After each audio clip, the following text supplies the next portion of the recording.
Les presento a nuestros invitados para analizar el tema. Rick Díaz es abogado, trabajó como policía en el departamento de Miami-Dade y acaba de encontrarse aquí en El Espejo, precisamente, una oportunidad formidable para reanimar viejos vínculos con un hombre que fue precisamente quien ayudó a entrenarlo, que es Diego Mella, un veterano de muchos años, más de 30, pese a su corta edad, en la policía aquí en el sur de la Florida. Gracias por acompañarnos, un gusto. Rick, un placer tenerlo por aquí. Sabino Jauregui es abogado y fue fiscal, así que acá tenemos representados prácticamente todos los ángulos posibles. Señor, bienvenido y buenas noches. Buenas noches. Muy bien. A ver, señor Díaz, impresión de la decisión. Bueno, no es muy sorpresivo. Esto es un proceso que fue apoyado, como dijo el señor Mella, por el Departamento de Justicia, que es muy infrecuente ver eso. Es un proceso donde un jurado seleccionado por la comunidad, por una mayoría, estudiaron todas las pruebas. No hubieron, interesantemente, en el proceso del gran jurado, la defensa no puede entregar pruebas o testigos, o es completamente parcial a favor de la fiscalía. Presentaron su caso más favorecedor y el gran jurado votó y por mayoría decidieron que no había suficiente prueba para encausar al policía. Estas son oportunidades muy interesantes para que todos aprendamos algo. Por supuesto, nuestros invitados aquí ya saben sobre el tema y son quienes vienen a enseñarnos en todos casos, pero el gran jurado, que es una versión completamente diferente del jurado tradicional que ustedes ven en los casos que existen, en muchos casos incluso hasta con la oportunidad de poner una cámara de televisión y transmitirlos. El gran jurado delibera en secreto, no tiene ninguna obligación de comunicar absolutamente nada sobre sus deliberaciones y, como decía recién el abogado Díaz, no tienen que aceptar la participación de nadie que ellos no decidan. Está guiado en general por la Fiscalía y en este hubo un caso especial, en todo caso, porque hubo algunas declaraciones del policía Darren Wilson. ¿Qué le parece, abogado Jauregui, lo que representa el mensaje que envía esta decisión? Todavía no conocemos nosotros en detalle la evidencia, se sabrá a partir de las próximas horas, pero en base a lo que dijo el fiscal McCullough. Bueno, lo que dijo el fiscal fue que esto fue un proceso de varios meses, que el gran jurado vio toda la evidencia en el caso, oyó testimonio de varios testigos, de 3 expertos diferentes, de patólogos que hicieron una autopsia al cuerpo y que los 3 médicos diferentes, uno del condado ahí de Ferguson, uno que lo mandó el gobierno federal y uno privado, los 3 básicamente estuvieron de acuerdo en su decisión de la autopsia del señor Brown. Y lo que es muy importante en este caso es que el Wilson, el oficial, él mismo fue y testificó al frente del gran jurado. Es una cosa que muy raro pasa. ¿Okay? Normalmente el acusado no va al frente del gran jurado a testificar. En este caso, el oficial se sintió que tenía que ir al frente del gran jurado, que tenía que explicar lo que pasó y oyeron su testimonio. Y es muy importante eso, porque normalmente la defensa no lo dejan ir al gran jurado.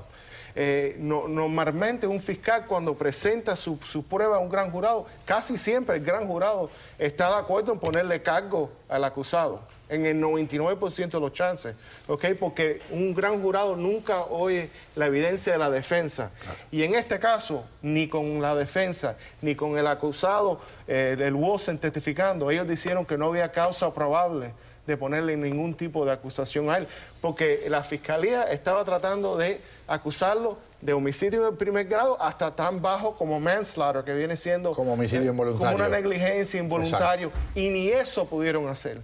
Y si no pueden probarle a un gran jurado que él cometió un delito, más nunca lo van a poder hacer en un juicio normal. Un detalle, por las dudas que nadie se me vaya a confundir, cuando hablamos de este proceso, el gran jurado puede recomendar, puede plantear que existe una acusación y entonces hay un juicio. No vayan a pensar que el gran jurado tiene el poder de decidir cuál es el resultado. Lo que plantea es si hay motivos, si hay causa probable para acusar o no. En este caso decidieron que no la había. Con un hombre como usted, con tantas décadas de trabajo en la policía, ¿qué le llamó más la atención de lo que dijo el fiscal hoy hablando de los detalles del caso? Lo que más me impresionó a mí fue el trabajo que hicieron los 2 asistentes al fiscal, que fueron los que, según las palabras del fiscal, fueron los consejeros del grand jury. Y ahí está la otra diferencia, como decían los 2 abogados. Es que usualmente el fiscal presenta el caso y hace un hincapié en las cosas malas que puede haber hecho el policía. En este caso, ellos solamente fueron de consejero para contestar preguntas que tuvieran el jurado. Es decir, que estas 12 personas hicieron el caso, investigaron el caso ellos. Y todo lo que ellos querían se lo traían en términos de evidencia, en términos de fotografías y todo. Y es decir, que el crédito va a estos 12 jurados, que incluye 3 personas afroamericanas, de que aunque no sabemos cuál fue la diferencia o si fue unánime o no, pero fueron los que hicieron esta decisión. Y yo creo que es muy difícil de decir, bueno, si fueron 9 o 3. Eso sería lo malo, que hubieran sido 9 blancos y 3 negros, y los 3 negros dijeron que no y los 9 que sí. Yo creo que eso es una de las ventajas de que esto sea secreto.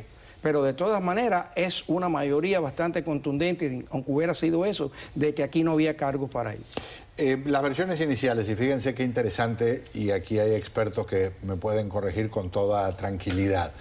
Nada más diferente que lo que dicen 2 testigos de lo mismo.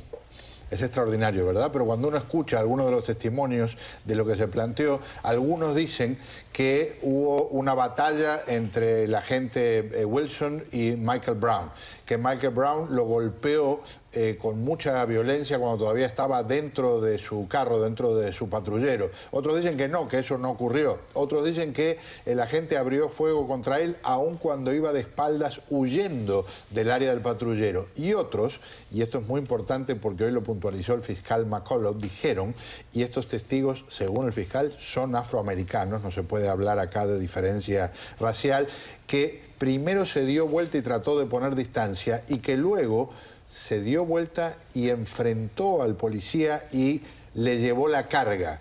He charged him, dijo en ese momento. ¿Le parece clave alguno de estos detalles en términos de lo que puede decir un gran jurado? Estamos especulando, por supuesto. Me parece, esto es lo que decimos en inglés, el he said, pero yo creo que, y como dijo el doctor, lo que llevó este resultado fue mayormente que el policía arriesgosamente y peligrosamente, quizás en contra del consejo de su abogado, quizás con el consejo, declaró ante el gran jurado. Eso es muy inusual. En mis 25 años de práctica, yo solamente he tenido un cliente que ha declarado ante un gran jurado y aún con eso le encausaron.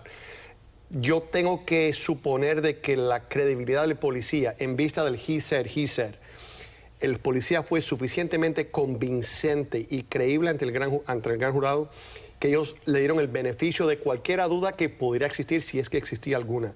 En otras palabras, yo pienso que donde el policía no hubiera declarado en el gran jurado, esta noche estaríamos viendo una acusación en contra de él. Evidencia física. El fiscal dijo otra cosa que me pareció súper interesante. Los testimonios pueden variar, pero la evidencia, dice, es un hecho estable y es algo que puede ser analizado de distintos ángulos porque la evidencia física no cambia. Y en este caso parece que fue muy importante. Claro, ¿de acuerdo? Definitivamente, la evidencia física es una evidencia que es la más importante, porque después tú usas esa evidencia física para determinar si las declaraciones de los testigos son posibles, si son ciertas, si son exageraciones.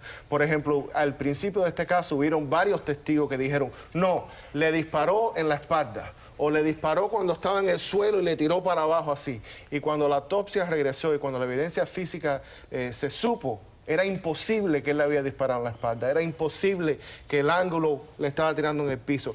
Y ahora, hoy oímos evidencia nueva, que encontraron la ADN de Michael Brown adentro del vehículo del policía, en la puerta del policía, en la parte de atrás del vehículo.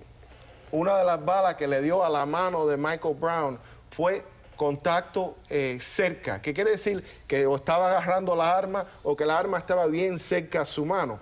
Así que... Y eso es porque había residuos de pólvora en la mano, y de la única forma que puede quedar residuo de pólvora, ya sea en ropa o piel, es que haya una cercanía muy grande con el lugar donde sale el proyectil del arma. Correcto, entonces ya con ese testimonio pueden eliminar a todos los testigos que habían dicho cosas que son imposibles basadas en esa evidencia física, y empiezan a enfocarse en los testigos que su historia, sus declaraciones tienen más sentido basado en la evidencia física que ellos tienen.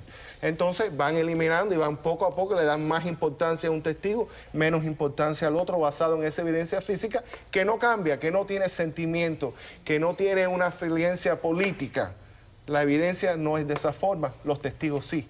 Vamos a hablar más del caso. Quiero presentar una parte de un tema que desarrollaremos más después de la pausa. Le pregunto al señor Diego Mella por lo que sabe de la preparación de la policía para enfrentar posible violencia, cómo ha habido algún pequeño brote. Por el momento, afortunadamente, no ha habido nada enorme. ¿Está de acuerdo? ¿Discrepa con la forma en que se sabe, se manejó la policía, previendo lo que podía ocurrir a partir de hoy? Yo creo que sí, yo creo que hicieron un buen trabajo.